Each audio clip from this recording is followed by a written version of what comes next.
It seems like our summer transfer plans might have just taken a bit of a hit today. My friends, we have a lot of reports to discuss on updates on long-term targets plus a host of other club news. So you guys know what to do, man. Hit that like button, show us some love. It'll be a very big year on Blue Lions TV. And if you guys want to help me out this summer, I would love you guys to follow me on TikTok. I'm trying to get around 10,000 followers. All the love support would really help me. Got some big plans planned for TikTok, so get involved, my guys, and use the link above or card below. Hope you enjoy, and let's unpack today's reports. Now, the full official look for the new home kit will be announced on the 16th of May in literally the next few days. But my friends, I mean, this home kit, the away kit, even the third kit, everything has been leaked now for the last few months. You guys have already seen all the images on this channel over the season, and already it's actually been released in US stores already. So I guess it makes a lot of sense for the club now to just kind of update with the times, launch it a bit earlier, and naturally we want this kit out in time for this summer's Club World Cup. So I was expecting a bit of an early launch, and I've been told to wait for Friday to receive details on something. So I'm getting the indication that we might even see a potential launch very, very soon. So my friends, if you guys want to get in ahead out of everyone else right now to register a chance to get the home shirt as soon as possible, the club have released pre-registration on their site. There will be a link in the card above on the screen right now in case you guys want to get the kit as early as possible. And obviously, if you guys do, don't forget to use Nini10 at checkout to show some love to your boys. So that's that news out the way. I guess to get the small positive out the way, if you can even call this positive news, but there's a big chance that Ronaldo Vega is set to remain at Juventus for the Club World Cup and for the following season. Now, at the moment, Juventus have been locked in conversations with us to extend the loan of Ronaldo Vega. Now, ideally, getting that transfer profit would help us, but I think at the same time, we can't dismiss how much money we've been making from loan fees. With the fact that they're paying the full wages for Ronaldo Vega, you're making pretty decent money. And it gives you the opportunity to sell him for maybe like renegotiated options to buy, guarantees to buy, whatever. And if they can't afford him, other clubs can come in and make their money. I mean, the guy costs us around 12 million euros. And to think that with these potential loan fees that we might get for him for next season, as well as what we got from him in January, like we're close to paying off his transfer value in just loan fees. So we can't dismiss that too easily. Juventus are trying to use our continued efforts for Hson in their favour. They're set to cash in very big from Hson's sale as they negotiated a 20% sell-on clause when they sold him to Bournemouth last summer. So that's going to be a really interesting one. But I guess in the case of Ronaldo Vega, yes, we know that Maresca wanted to keep the player, but Vega just felt like he wasn't getting enough opportunities. The ironic thing is that he probably would be playing a lot more in the second half of the season, but at the same time, he is now excelling playing in the middle of a back three under Igor Tudor, and I just don't think that position exists for him. And even though I like him and his potential, I'm not going to repeat like my same points I say about Vega. For me, it simply comes down to the fact that does he have the mobility needed for the position and role that we wanted to see him play? That inverted midfield role. I'm not too sure. And I feel like, you know what? Mobility is so key, especially with this high line that we use. And I actually think that Vega just makes sense now at Juventus. So let's see what happens. But there's a big possibility now that Vega will remain with Juve for their Club World Cup campaign and for next season. And I think the club could be open to a deal like this. So let's watch this space. And I guess this is where we talk about the realities of the summer and we discuss Hson. Now, I'm sure you guys have kind of figured it out already, but I'm a massive fan of this kid. For me, he is the closest I've seen to David Luiz in terms of ball playing. I just think he is so ridiculously comfortable with either foot. Every type of passing technique. The fact that he kind of transforms once he crosses that halfway line and looks like a midfield player. I think this kid is a very special talent.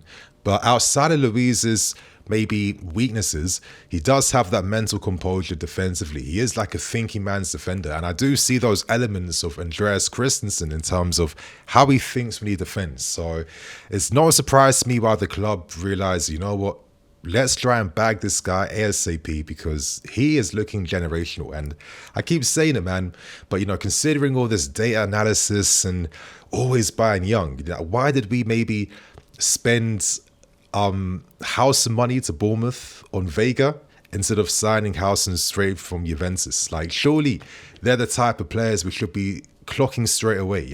The Dilaps that you wanted, Hsons. But maybe that's something for us to think about in the future, right? It isn't as simple as that. But my friends, the reason why I'm talking about these possibilities and these misses is because it is looking like Real Madrid now that they've just newly announced Xabi Alonso set to take over from them next season, they're going to back this guy.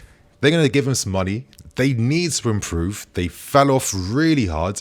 I watched Barcelona destroy them 4-3, and it should have been even more than 4 goals. Madrid need to start plugging holes and finding balance, and they're looking to sign that top target in defense, and Hson is their number 1 guy. And sadly, there's a big possibility that they may be in the lead right now because there was a clause inserted in Hson's deal all the way last year when he signed for Bournemouth where, yeah, there is a €58 million release clause, but legally, contractually, that fee can be paid off in 3 equal installments, which gives Real Madrid a bit of a possibility. As I'm saying, they're going to have to invest in Xabi Alonso and get the right players they need. And defense is so key and big for them, so they can stop using Tchouaméni in defense. So there's a big chance that happens. Over the last few days, we learned that Hson, his dad, his camp, they used their lawyers on behalf of them to negotiate with Real Madrid, but also learning from Matt Law that Madrid are said to offer Hson a significant salary rise compared to the offer we've presented for the player. And you have to think the fact that our offer for Hson was greater than both Liverpool's and Arsenal's. If Madrid's offering something even bigger than our offer, for me, it communicates that they see Hson as their defender for this decade. We know that Hson loves Sergio Ramos. That was his idol growing up. You could see him really just like maintaining that position at Madrid for the next 10 years easily. And you're probably thinking salary offers of like 150k, 200,000 plus, with Madrid being known to offer some of the biggest salaries in the game. It's not looking great for us right now. It's not looking good. Now, it's not necessarily over just yet.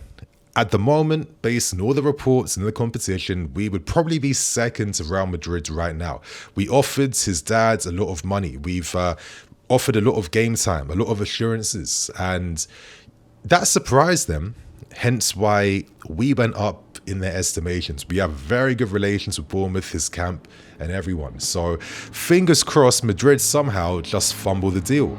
I don't know how that's going to play out, to be fair with you. It does feel like they low-key have secret funds. I think they're going to sell some players to raise funds. I think Rodrigo will be someone they're definitely going to move on in the summer. I've been predicting this for a very long time now. And yeah, I just can't see anyone beating Madrid to him. Can we come back with a stupid offer that offers more money than Madrid's? Even if we did do that, which we aren't going to do, let's keep it real. We're not going to give Osimhen money to a 19-year-old defender. You know what I mean? That still most likely wouldn't be enough. And fingers crossed, you're just hoping that Madrid can somehow fumble this. Or maybe they have to turn their attentions to maybe prioritizing other needs and other areas. Is there like an alternate reality? Now, that's the wrong way to phrase it. But is there a possibility that Alonso's like, listen, I need a deep line playmaker. I need like maybe a wing back or a left back in my team. That is more important than signing a defender for the money that Bournemouth want. I'd rather you guys get Jonathan Tah on a free and reinvest that 58 million into a much more needed position. I'd love that to be the case, but this is wishful thinking. This is a big doubt. I can admit that. Yeah, I don't know. Now that this news has come out and things have shifted, I'm starting to feel like, okay, we've lost out on Hson. It is what it is.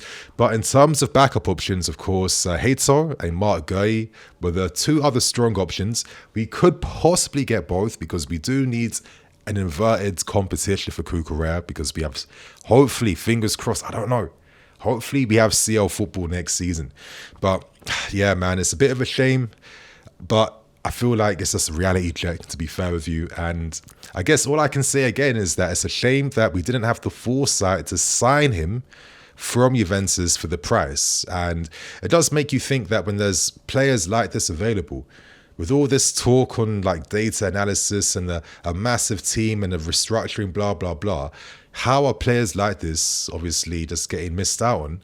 And why is Vega's being bought over Hson's? I'm not going to say it anymore, but my friends, what do you think about this? Do you care that we don't get Hson? Do you think we've missed out on someone who's going to be a special centre-back? Let us know below.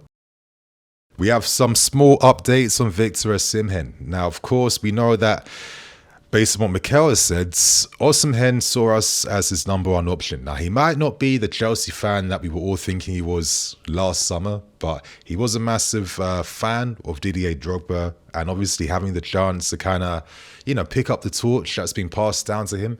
It's an opportunity that you're not going to ignore, especially when you're going to live in London and make good money and play for a great club, right?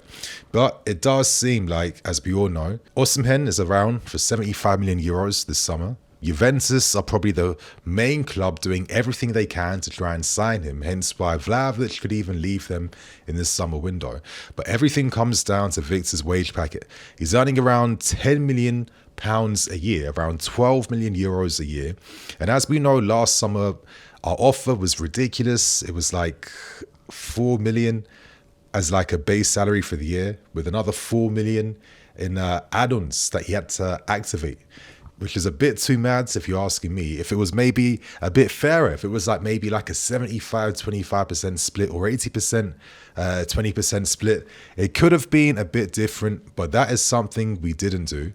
And hopefully that won't cost us in the end. Now, the guy's been scoring for fun for Galatasaray, but based on reports today, we have still opened a dialogue to try to see if Victor could potentially, get less money in this deal. Fair enough, you want to do that, but I just think to myself, if we get Champions League football, why would Osimhen agree to any, negotiations to earn less before we've even secured Champions League football? Like, we don't know the fate of our season yet. We don't know if it's going to be Europa League. We don't know if it's going to be Champions League. So you're not going to, show your hand right now. You're going to wait, see how the season ends, and then come back later on. And listen, if we're struggling to maybe get other targets up front, do we decide to spend a significant amount of money on Victor? Because the money is there to potentially stretch the wage bill. But then I feel like if that was to be the case here, it will be fully dependent on these main things happening, which we have to accept. That would have to mean that we get your Ben Chilwells, your Kepas, your Sterlings, and your Nkunkus, and possibly even Wesley Fofana if we ended up getting a bid that was so good that we couldn't turn down. There are 5 highest earning players in the wage pool right now. It would be pretty irresponsible to maybe go for Victor when you don't have to just yet. He has a release clause, so you can come in for him at any time. But I feel like we have to get our affairs in order first before we start over-promising, wasting more time. But it does seem like, based on the other reports that came out from Mikel, negotiations could pick up again. So let's just continue to see this space and see how things play out right now. But it's something that we shouldn't ignore just yet. And for the final report, again, negative news depending on whether you were desperate to see him sign for us, but it is looking like Dilap won't be coming to Chelsea Football Club. The main club who are favourites to be signing him are none other than Man United, but it comes down to 2 big reasons. The small reason being that United offered more money in terms of a wage packet compared to us, but the main significant reason is that Dilap just wants to stay in Manchester. That's where he's born and raised. That's where his family and friends are. I think that's understandable. I think that's more than fair. I'm not mad about that. And listen, we had a chance with, his affiliation with Maresca, Palmer's, the whole Man City-fication thing going on with our football club. But ultimately, if a man wants to remain in his homeland, you can't deny that. And let's keep it real too. We saw what Amorim did with Gyökeres, and there are a lot of similarities in their game. I think Dilap could be making the wise decision. Obviously, I guess it's a shame for us because we're not able to sign him. But realistically, you know, what stops us just exercising his release clause at £30 million once Ipswich got relegated like a few weeks ago and just going in for him? Obviously, it must have been down to the fact that the player just wasn't as excited to sign for us compared to other options at his disposal. This now means, from what we've learned from reports now, we are turning our attentions back to a certain man from the Bundesliga, and that is Benjamin Sesko. Now, I do feel like with this summer window, I'm really curious to see you guys' thoughts and opinions and the fan base at large in terms of what striker we agree upon that we want to see. Because I guess for this window in particular coming up, we're seeing like that there's so many great options around where it's like, even if you weren't happy with a particular target, I mean, you're not going to be that unhappy because the target we're looking at is really good and suits what we need. But if you miss out on them, there's like another 5 great targets about. And if you guys wanted to know my opinion, the 2 strikers I'm only looking at in this window would be Benjamin Sesko and Hugo Ekitike from Frankfurt. They're the 2 main guys I want to see. I want a bit of a difference from Nico Jackson. They must complement the system, which both these strikers do for sure. But I want them to also offer the team a different threat and a different outlet. And outside of Nico's ability to drop deep, link the play, run channels, carry the ball, etc., etc., I want to see something like that in the team. And I think maybe with Ekitike and Sesko, you know, they have more uncoachable qualities to their game. I think they're the type of players where if half chances come their way, you as a fan start having a lot more hope for a half chance becoming a full chance, especially compared to Nico Jackson. They have the upper body strength and physicality to really cause a lot of damage to defenders. And I think physically both strikers would be able to hack the Premier League, if I'm keeping things brutally honest. We would have the money to afford them because they won't be asking for 250,000 or 200,000 just yet. So let's continue to watch the space. In my opinion, I prefer these Bundesliga guys over Liam Delap, even though I rate the kids. I think he's decent. But I feel like Ekitike might be a very hard one because he's going to cost a lot of money. You know, Frankfurt won around 80 to 85 million pounds for his sale.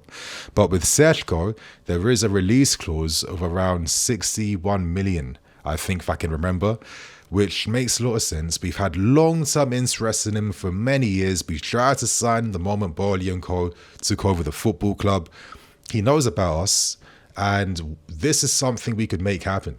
A part of me thinks, could we do something cheeky where we allow Nkunku to go back to Leipzig? I mean, realistically, his options aren't going to be that big in the summer window. Could that maybe reduce fees if we're doing like a separate deal type of thing? Who knows? That's only me speculating. But honestly, in my opinion, I'm not too upset about us losing out on Dilap. And you know what? If I could sign that one guy, Sesko, yeah, I like Sesko. And I say this because I'm going to be making a player analysis reaction on him, so stay tuned for that. So my friends, that's all the news today. Comment below, share your thoughts and opinions, and I will catch you all tomorrow with more videos. Love. Cool.